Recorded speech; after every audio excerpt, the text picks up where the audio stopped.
Breaking news చూస్తున్నాము. Karur తొక్కిసలాటపై TVK అధినేత విజయ్ స్పందించారు. తీవ్ర ఆవేదన వ్యక్తం చేశారు. ఇక ఆ ఆవేదనను వ్యక్తం చేస్తూ ఒక వీడియోనైతే రిలీజ్ చేశారు. ఇటువంటి ఘటన జరగకుండా ఉండాల్సింది అంటూ కూడా ఆవేదన వ్యక్తం చేశారు. అయితే బాధితుల కుటుంబాలు ఎవరైతే ఉన్నారో వారిని త్వరలోనే వచ్చి కలుస్తాను అంటూ అన్నారు. ఆయన భద్రతకే ఎక్కువ ప్రాధాన్యత ఇస్తాను అంటూ కూడా తెలిపారు. అయితే తనని టార్గెట్ చేయాలి కానీ ప్రజలని కాదు అంటూ కూడా స్టాలిన్ ప్రభుత్వాన్ని ఉద్దేశించి ఆయన మాట్లాడారు. ఆ ఘటన చూసి నా గుండెల నిండా బాధ ఉంది అంటూ కూడా ఆవేదన వ్యక్తం చేశారు. ఇక నా జీవితంలో ఇలాంటిది ఎప్పుడూ ఎదుర్కోలేదు అంటూ అన్నారు. ఈ దుర్ఘటన జరగకుండా ఉండాల్సింది, నా గుండె ముక్కలైంది, మాటలు రావట్లేదు అంటూ కూడా ఆయన తీవ్ర ఆవేదన వ్యక్తం చేశారు. ఇప్పటి వరకు ఈ ఘటనకు సంబంధించి 41 మంది అయితే మృతి చెందినట్లుగా తెలుస్తోంది. దానికి సంబంధించిన వీడియోలు కూడా సోషల్ మీడియాలో వైరల్గా ఉన్నాయి. కరూర్ ఘటనలో ఒక్కసారిగా తొక్కిసలాట జరగడంతో 41 మంది ప్రాణాలు కోల్పోయారు. 400 మందికి పైగా గాయపడినట్లుగా తెలుస్తోంది. అయితే అక్కడ పోలీసులు లాఠీ చార్జ్ చేయటం వల్లనే ఈ ఘటన జరిగింది అంటూ టీవీకే పార్టీకి సంబంధించిన కార్యకర్తలు అయితే ఆరోపిస్తున్నారు. అయితే ప్రభుత్వం దీని మీద మరి ఎలాంటి చర్యలు తీసుకుంటుంది అనేది అయితే అందరిలోనూ ఆసక్తిగా ఉంది.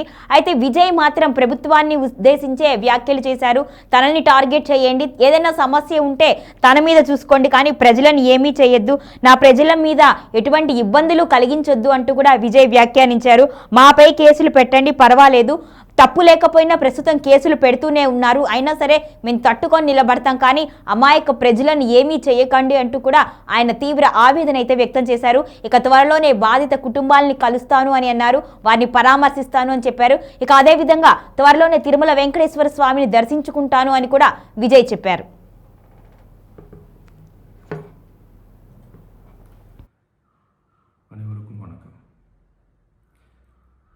என் லைஃப்பில் இந்த மாதிரி ஒரு பெயின்ஃபுல்லான ஒரு சுச்சுவேஷனை நான் ஃபேஸ் பண்ணதே கிடையாது. மனசு முழுக்க வலி வலி மட்டும்தான்.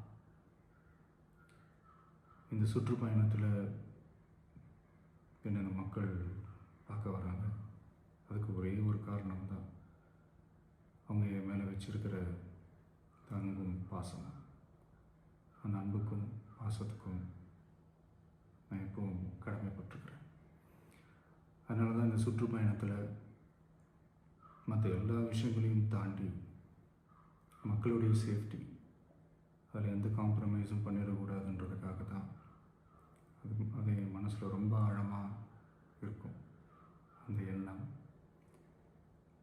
அதனால தான் இந்த அரசியல் காரணங்கள் எல்லாத்தையும் தவிர்த்துட்டு ஒதுக்கி வச்சுட்டு மக்களோட சேஃப்டி மட்டும் மைண்டில் வச்சுக்கிட்டு அதுக்கான இடங்களை சூஸ் பண்ணுறது, அதுக்கான இடங்களை பார்த்து பெர்மிஷன் கேட்குறது, போலீஸ் டிபார்ட்மெண்ட்டில் அதை ரிக்வெஸ்ட் பண்ணி கேட்போம். ஆனால் நடக்கக்கூடாதது நடந்துருச்சு. நானும் மனுஷன் தானே.